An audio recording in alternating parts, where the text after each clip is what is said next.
Hello বন্ধুরা, আপনি যদি অফলাইন স্টোরের দোকানে যান সেখানে কিন্তু দুটো জিনিস আপনি খুব স্পষ্ট দেখতে পাবেন। একদিকে নতুন দুটো ফোন লঞ্চ হয়েছে, একটা ওপো A7, অন্যদিকে ভিভোর Y95।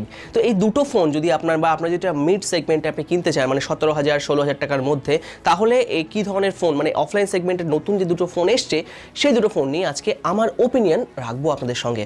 তবে চলুন শুরু করি। প্রথমেই বলি যে দুটো ফোন দেখুন, আপনি এখন যে টাইমটা চলছে সেখানে দুটোই একটা screen to body percentage phone কিন্তু অনেক বেশি হচ্ছে, মানে আপনি বেশি পরিমাণ স্ক্রিন পাচ্ছেন। যেরকম কম্পিটিশন কোম্পানিগুলো স্যামসাং ইউজ করে ইনফিনিটি ডিসপ্লে, সেখানে দুপুরের দিকে দুটো মোটা বেজেল থাকে, বাট এখানে ওপো ভিভো দুটোর ক্ষেত্রেই আমি দেখলাম যে দুটোর ফোনের ক্ষেত্রে ইউজ করা হচ্ছে একটা ওপোর ক্ষেত্রে ওয়াটার ড্রপ নচ বলছে ওরা, ভিভো বলছে হ্যালো ডিসপ্লে।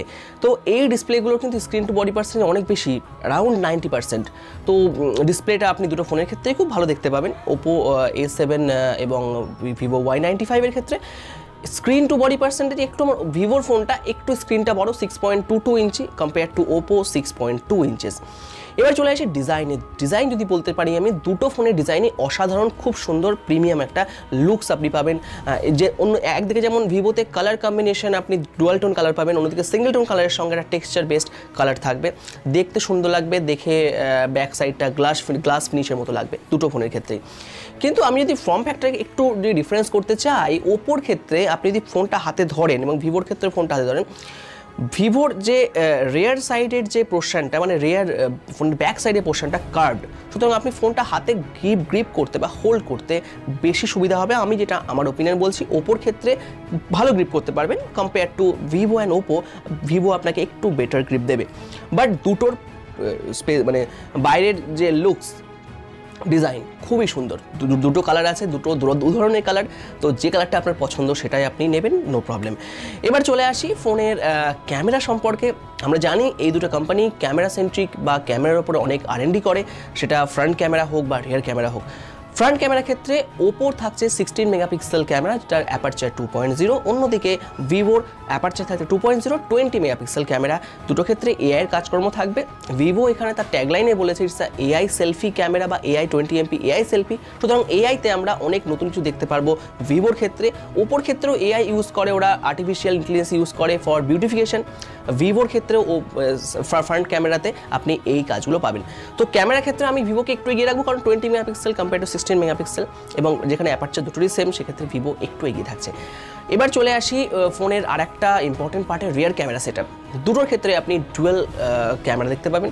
আমরা সবাই জানি ডুয়াল ক্যামেরা কেন ইউজ করা হয়। একটা ক্যামেরা থাকে সেটা ডেপথ অফ ফিল্ড নেওয়ার জন্য, আপনার ব্যাকগ্রাউন্ডে আপনার পেছন দিকে ঠিক কতটা জায়গা আছে বা আপনার পেছনে যে সিনারিটা আছে সেটাকে ব্লার করার জন্য, মানে ব্যাকগ্রাউন্ড এবং ফোরগ্রাউন্ডকে আলাদা করার জন্য 2 মেগাপিক্সেল দুটোর ক্ষেত্রে ইউজ করা হবে ডেপথ অফ ফিল্ড নেওয়ার জন্য। অন্যদিকে 13 মেগাপিক্সেল মেন রিয়ার ক্যামেরা, যেটা দিয়ে আপনি ছবি তুলবেন।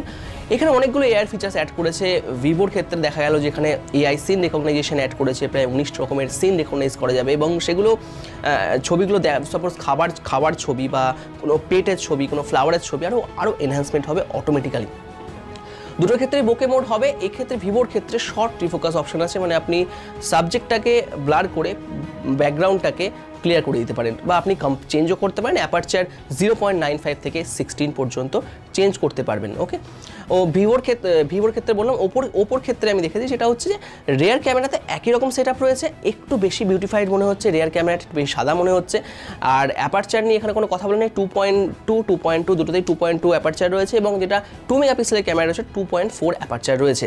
এখানে AI এর ক্ষেত্রে আমি কয়েকটা অ্যাড অন ফিচার্স দেখলাম ভিভোতে, আর ওপোতেও কিছু অ্যাড অন ফিচার আছে যেখানে বিউটিফিকেশনের উপর বেশি জোর দেওয়া হচ্ছে।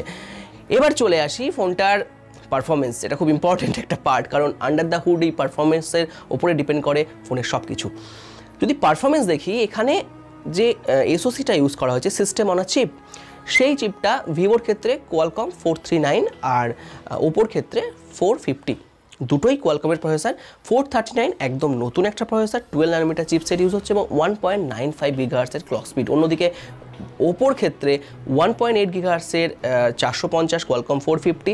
দুটো ক্ষেত্রেই ARM 53 বেসড প্রসেসর, এবং এখানে 1.8 গিগাহার্টজ এবং 14 ন্যানোমিটার। এবার ব্যাটারিটা আনছি। ওপোর ব্যাটারি আমরা দেখেছি এরকম রিয়েলমি ফোনগুলো তো দিচ্ছে C1 বা রিয়েলমি 2 একই ব্যাটারি 4230 মিলিঅ্যাম্পিয়ারে। ভিভো প্রথমবার এই সেগমেন্টে ব্যাটারিটাকে অনেক বেশি ইনক্রিজ করেছে। আমরা আগের ফোনগুলো দেখতাম অ্যারাউন্ড 3230 মানে 3260 বা 3360 এরকম কিছু আসতো।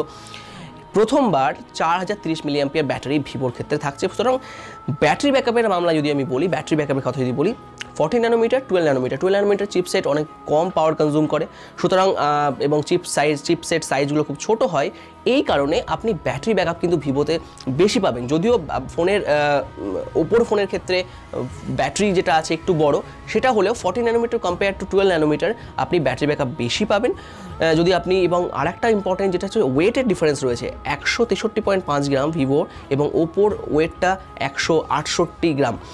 সুতরাং দুটোর ক্ষেত্রে আপনি ওয়েটের ডিফারেন্স কিন্তু একটা বড় পাচ্ছেন, মানে হাতে যখন নেবেন আপনি ফোনটা তখন বুঝতে পারবেন, ফিল গুড ফ্যাক্টর হবে, যদিও দুটোর ক্ষেত্রে ব্যাটারি কাছাকাছি।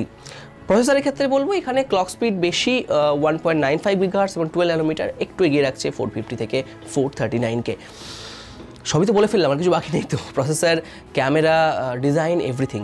সো দেখুন, এটা সম্পূর্ণ আপনার ডিসিশন, আপনার ওপিনিয়ন। আপনি স্টোরে যান, দোকানে যান, ফোনটা এক্সপিরিয়েন্স করুন, লাইভ ফোন এক্সপিরিয়েন্স করুন, তারপরে ডিসিশন নিন আপনার জন্য কোন ফোনটা একদম অ্যাপ্রোপ্রিয়েট হবে। আর এখানে আমি আমার কোনো স্পেসিফিক ওপিনিয়ন দেবো না, দুটো ফোনের ক্ষেত্রেই দুটোর স্পেসিফিকেশান সিমিলার রয়েছে, কিছুটা ক্ষেত্রে ভিভো এগিয়ে রয়েছে ক্যামেরার ক্ষেত্রে, এসওসির ক্ষেত্রে। অন্যদিকে ওপোর অনেকে ডিজাইন পছন্দ করেন বা ওপোর ইউআইটা পছন্দ করেন, একই রকম। দুটো ক্ষেত্রে 8.1 অ্যান্ড্রয়েড বেসড, ওপোর ক্ষেত্রে ফানটাচ 4.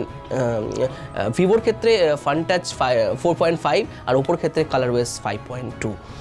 এটাই গেল আমার পুরো ভিডিও। আশা করি আপনাদের একটা বেসিক ডিফারেন্স বলে দিতে পেরেছি। এবার আপনি স্টোরে গিয়ে এক্সপিরিয়েন্স করুন, ফোনটাকে দেখুন, হাতে নিন, তারপরে আপনি কিনুন আপনার যেটা ইচ্ছে। Okay, thank you very much video দেখার জন্য। ভিডিওটি ভালো লাগলে লাইক এবং শেয়ার করবেন, আর নতুন যদি হন আমার চ্যানেল তবে সাবস্ক্রাইব করবেন, বেল আইকনকে প্রেস করে দেবেন। আবার দেখা হবে নতুন ভিডিওতে। অনেকদিন পরে এলাম, আর সবাইকে ধন্যবাদ। আমরা 1000 সাবস্ক্রাইবারের পূর্ণ করেছি। অনেক সময়টা বেশি লাগছে, আমার ভিডিওটা কন্টিনিউটি আসছে না। আমি চেষ্টা করবো পর থেকে কন্টিনিউভাবে ভিডিও দেওয়ার জন্য, আর আপনাদের সাজেশন দেবেন আরও কি ধরনের ভিডিও দেখতে চান। থ্যাংক ইউ, আবার দেখা হবে, বাই।